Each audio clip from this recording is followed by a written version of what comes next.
샬롬. 믿음은 하나님께서 주신 은혜의 선물입니다. 그 믿음은 연약한 우리들을 붙들고 다시 예수 그리스도를 온전히 바라볼 수 있는 능력이 됩니다. 우리에게 주신 그 믿음을 붙들고 오늘도 우리에게 주신 믿음의 여정길을 힘있게 또한 감사함으로 걸어가시기를 주님의 이름으로 축복합니다. 오늘 말씀은 히브리서 13장 말씀 되겠습니다. 형제 사랑하기를 계속하고 손님 대접하기를 잊지 말라. 이로써 부지 중에 천사들을 대접한 이들이 있었느니라. 너희도 함께 갇힌 것 같이 갇힌 자를 생각하고 너희도 몸을 가졌은즉 학대받는 자를 생각하라. 모든 사람은 결혼을 귀히 여기고 침소를 더럽히지 않게 하라. 음행하는 자들과 간음하는 자들을 하나님이 심판하시리라. 돈을 사랑하지 말고 있는 바를 족한 줄로 알라. 그가 친히 말씀하시기를 내가 결코 너희를 버리지 아니하고 너희를 떠나지 아니하리라 하셨느니라. 그러므로 우리가 담대히 말하되 주는 나를 돕는 이시니 내가 무서워하지 아니하겠노라. 사람이 내게 어찌하리요 하노라. 하나님의 말씀을 너희에게 일러주고 너희를 인도하던 자들을 생각하며 그들의 행실의 결말을 주의하여 보고 그들의 믿음을 본받으라. 예수 그리스도는 어제나 오늘이나 영원토록 동일하시니라. 여러 가지 다른 교훈에 끌리지 말라. 마음은 은혜로서 굳게함이 아름답고 음식으로서 할 것이 아니니 음식으로 말미암아 행한 자는 유익을 얻지 못하였느니라. 우리에게 제단이 있는데 장막에서 섬기는 자들은 그 제단에서 먹을 권한이 없나니 이는 죄를 위한 짐승의 피는 대제사장이 가지고 성소에 들어가고 그 육체는 영문 밖에서 불사름이라. 그러므로 예수도 자기 피로써 백성을 거룩하게 하려고 성문 밖에서 고난을 받으셨느니라. 그런즉 우리도 그의 치욕을 짊어지고 영문 밖으로 그에게 나아가자. 우리가 여기에는 영구한 도성이 없으므로 장차 올 것을 찾나니 그러므로 우리는 예수로 말미암아 항상 찬송의 제사를 하나님께 드리자. 이는 그 이름을 증언하는 입술의 열매니라. 오직 선을 행함과 서로 나누어 주기를 잊지 말라. 하나님은 이 같은 제사를 기뻐하시느니라. 너희를 인도하는 자들에게 순종하고 복종하라. 그들은 너희 영혼을 위하여 경성하기를 자신들이 청산할 자인 것 같이 하느니라. 그들로 하여금 즐거움으로 이것을 하게 하고 근심으로 하게 하지 말라. 그렇지 않으면 너희에게 유익이 없느니라. 우리를 위하여 기도하라. 우리가 모든 일에 선하게 행하려 하므로 우리에게 선한 양심이 있는 줄을 확신하노니 내가 더 속히 너희에게 돌아가기 위하여 너희가 기도하기를 더욱 원하노라. 양들의 큰 목자이신 우리 주 예수를 영원한 언약의 피로 죽은 자 가운데서 이끌어내신 평강의 하나님이 모든 선한 일에 너희를 온전하게 하사 자기 뜻을 행하게 하시고 그 앞에 즐거운 것을 예수 그리스도로 말미암아 우리 가운데서 이루시기를 원하노라. 영광이 그에게 세세무궁토록 있을지어다. 아멘. 형제들아, 내가 너희를 권하노니 권면의 말을 용납하라. 내가 간단히 너희에게 썼느니라. 우리 형제 디모데가 놓인 것을 너희가 알라. 그가 속히 오면 내가 그와 함께 가서 너희를 보리라. 너희를 인도하는 자들과 및 모든 성도들에게 문안하라. 이달리아에서 온 자들도 너희에게 문안하느니라. 은혜가 너희 모든 사람에게 있을지어다. 어제 보았던 히브리서 12장에서 흔들리지 않는 나라, 곧 하나님 나라를 소유한 성도들이 이제 13장에서는 그렇다면 이제 어떻게 구체적인 삶의 제사를 드릴 것인가, 이 부분을 다루게 됩니다. 13장에서는 이제 제사의 개념을 완전히 바꾸게 되는데요.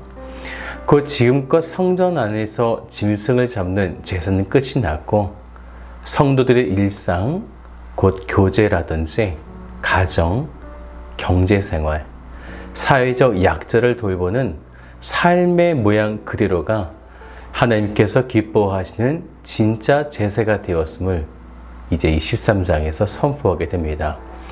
먼저 그래서 1절을 같이 보죠. 형제 사랑하기를 계속하고. 교회가 오랜 역사를 가지다 보면요, 시스템과 선행만 남게 되고 그리스도의 사랑을 잃어버리기가 매우 쉽습니다. 그래서 1절의 말씀을 보면 계속하고 라고 하는 이러한 연속성을 강조하고 있다는 거죠.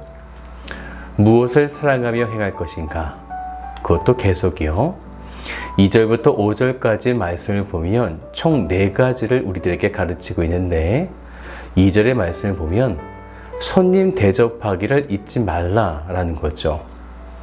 당시에 순례의 길을 걸어가는 어떤 복음을 전하는 선교사들, 박해를 받고 떠나다니는 피난민들이 있었는데 그런 나그네들을 돌보라 라는 것이죠.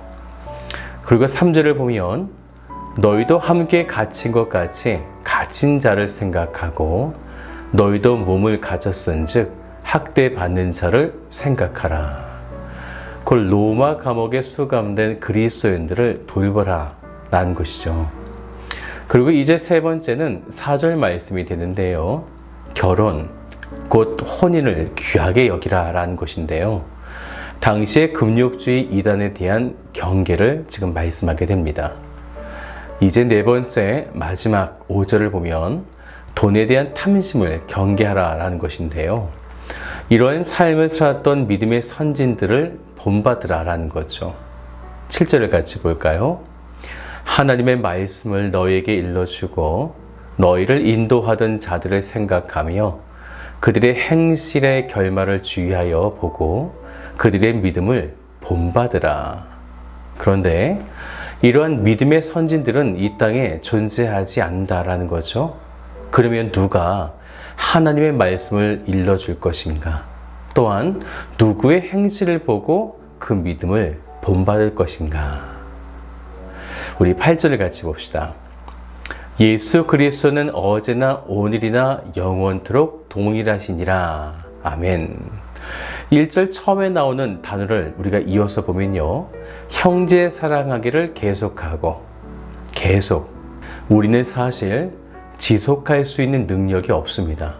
그런데 예수 그리스도는 어제나 오늘이나 영원토록 동일하시기 때문에, 즉 변하지 않는 계속을 하실 수 있는 분이다라는 거죠.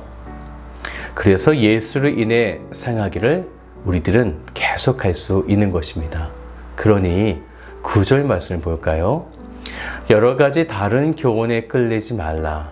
마음은 은혜로서 굳게 함이 아름답고 음식으로서 할 것이 아니니 음식으로 말미암아 행하는 자는 유익을 얻지 못하였느니라.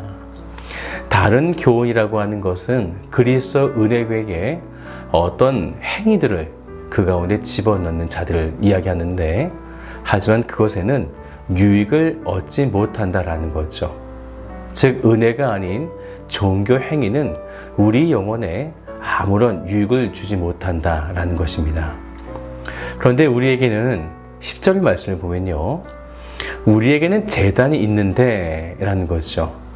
이 제단은 율법의 형상을 가진 눈에 보이는 화려한 대리석 그런 제단이 아니고요, 예수 그리스도가 피 흘리신 십자가 제단, 곧 하늘의 성소가 되어집니다.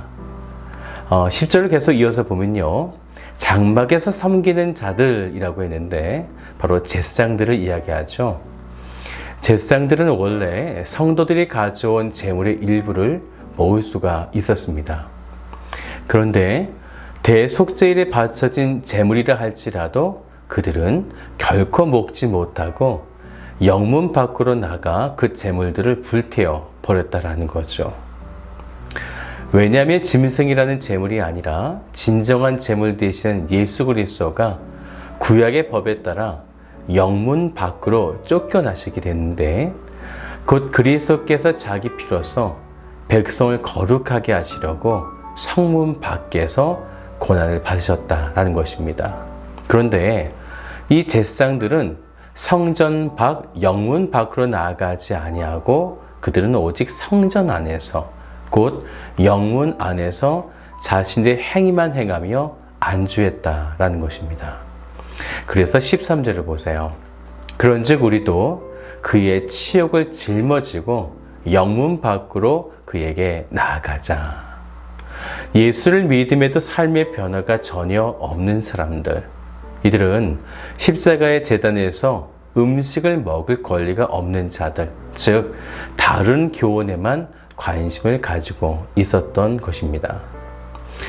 하지만 우리가 진정 그리스도인이라고 한다면 영문 안이라고 하는 안정된 제사, 안정된 시스템, 흔들려서 사질 것들에 그런 것에 망설이지 말고 영문 밖이라고 하는, 어쩌면 13절에서 말하고 있는 치욕일지 모르겠지만 그리스도가 짊어지셨기 때문에 우리도 함께 짊어지라라는 것이죠.